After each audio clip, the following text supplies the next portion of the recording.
Boys, can anyone answer the question of what the hell is the UFC doing with UFC 307? Because they just announced UFC 308 absolutely stacked.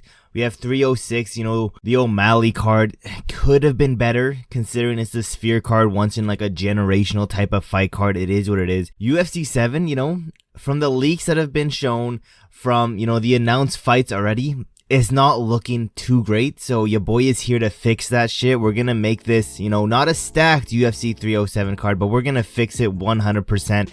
As you can see, this is the entire card that has been announced so far. This is going to be the official bout arrangements, because after this video, I'm going to get a call from the UFC and I'm going to be their new matchmaker, because obviously they can't do this shit no more. They're getting a little bit too old. They don't know what they're doing, but you can see we have about half of the card already announced. We'll start from the early prelims. They've already announced Marina Rodriguez versus Lastman Lucindo. I have that for the last fight of the early prelims. Then moving to the prelims, a good chunk of those have already been made. Ior Poteria has already been made versus Cesar Almeida. Carla Esparza, her last fight versus Tracy Pennington. I don't like how I have, back-to-back women's fight on this prelims. For some reason, the UFC has stacked this UFC pay-per-view with a shit ton of female fights, but it is what it is. Then the main event of those prelims, I didn't want to put her on that main card, because the main card, if we had her there, yes, I think Kayla Harrison is one of the more entertaining UFC women's MMA fighters, but she's going to be the main event of that early prelims. A good spot for her, in my opinion, versus Ketlin Vieira. I think that'd be a fun spot. Then you can see if that main event, 3 of these spots have already been made. Jose Aldo, Mario Batista, Chris Curtis, Kevin Holland, and then Marzar Evloev taking on Aljamain Sterling. As you can see, like a lot of these, the Evloev versus Sterling fight is pretty much like a number 1 contender type of fight. Jose Aldo, Mario Batista could be, especially for Jose Aldo, after that could be either a number 1 contender fight or a fight that leads up to a number 1 contender fight. But yeah, we have a decent amount of fights here that we haven't been made yet, so let's try to save this card, because this is what I'm working with. Is it the easiest thing in the world? Because I was looking at the rankings, I was looking at the champions. All these champions are booked up. Heavyweight, light heavyweight, both these are held up at the moment. Middleweight, we have that fighting next week, Dricus versus Izzy. Welterweight, Bilal just won the title. I think he said he wasn't going to do a quick turnaround. Lightweight, I'm still healing from a broken hand. Featherweight is happening next month after this card. Bantamweight happening the month prior on the Sphere card. Flyweight, nobody's heard of Flyweight. I don't know what the hell's happening with the Flyweight division, but I hate doing this, but the main event of this fight card, I feel dirty just doing this, but I'm hoping with the fights I've added, it kind of justifies it. But the main event, I hate doing this, but we have Raquel Pennington taking on Julia Penny. This fight's been rumored. It's most likely going to happen. I hate doing this to you guys, but it is what it is. Moving down, co-main event. This is where everything starts to fall in line beautifully. We have a 5-round co-main event, number 1 contender fight. That's going to be Kamaru, the Nigerian Nightmare Usman, taking on Jack Della Maddalena. Number 1's contender fight. I think they're going to do Bilal Muhammad versus Shavkat next. So the winner of this will fight the winner of that fight sometime early next year. And this fight is going to be taking place at Elevation. Kamaru Usman loves training at Elevation, so best believe he wants to be on this card, taking on Jack Della Maddalena. A good fight for him, a good stylistic fight for both these guys. This would be a really fun 5-rounder. And like I said, this is like a number 1 contender fight. Loev versus Sterling fight, number 1 contender. Jose Aldo, Mario Batista, arguably number 1's contender for Jose Aldo. A lot of the fights I've put on this card are just entertaining and could be number 1 contenders. That's what I'm trying to theme this fight around. Is this going to be the best UFC pay-per-view card we've had this year? Absolutely not, but we're working with what we have. Moving down to the prelims, we have Justin Tafa taking on Mohammed Usman. We got Kamaru Usman here. Let's have his brother here too. Then opening up the prelims, Cameron Simon taking on Brian Kelleher.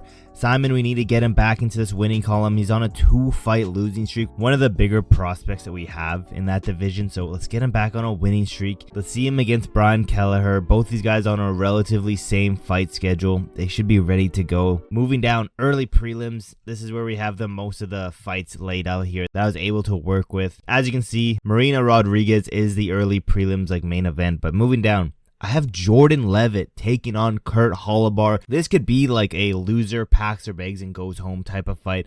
Both of these guys, I believe, on a losing streak. Plus, this would be a fun stylistic matchup. Moving down from the rest of these are going to be, you know, prospects, semi-known prospects, nothing like a Peyton Tabit, not a big name like that, but prospects nonetheless. If not just prospects, just fun stylistic matchups like this next one. I think his name is pronounced Melquizel. I fucking don't know. Costa taking on Wilson.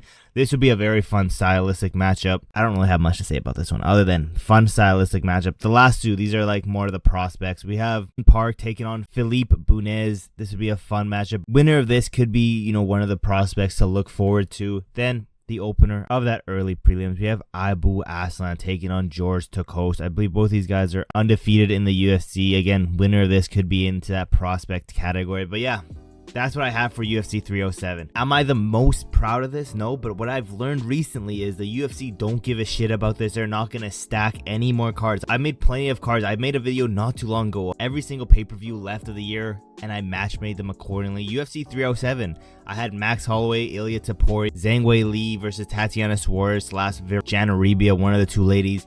308, I had Bilal Muhammad, Shavkat, Charles Oliveira, Matus Gamrot, Paulo Costa, Chimaev, and then Amir Albazi versus Tatsuya Taira for a #1 contender fight.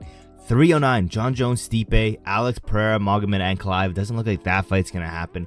310, Connor taking on Chandler, Ian Gary versus Edwards or Colby Covington, Paddy versus Moicano, and then Pennington versus Pena. Is that shit gonna happen? Absolutely not. It looks like they just love to not make fun stacked up pay-per-view cards. It looks like they're trying to get with a bare minimum, and when I mean bare minimum, this shit is bare minimum. This is such a disgrace of a pay-per-view. It is what it is. I tried my best to make this one semi-entertaining. I think every single fight on the main event that I made is more hyped up than the actual main event. But, you know, women's MMA, we got to get this shit over with. It is what it is. And yeah, you know, I pretty much called a good chunk of these fights in my pay-per-views left of the year. The Max Holloway one, I did say Chimaev would be on the 308 card. It's just not against Paulo Costa. And yeah, I think I've heard rumors of Connor versus Chandler on 310. If you guys want to see me make a video of the 310 card and me making my rare pay-per-view card, let me know in the comments below. But yeah, you guys have to let me know. 307, if this is a card, how excited are you on a scale of 1 to 10? How much backlash is this gonna get? Because, you know, I tried my best to make it as realistic as possible, as fun as possible, knowing that we probably aren't gonna have, you know, Pantoja on this card. There's a chance, but I don't think we're going to.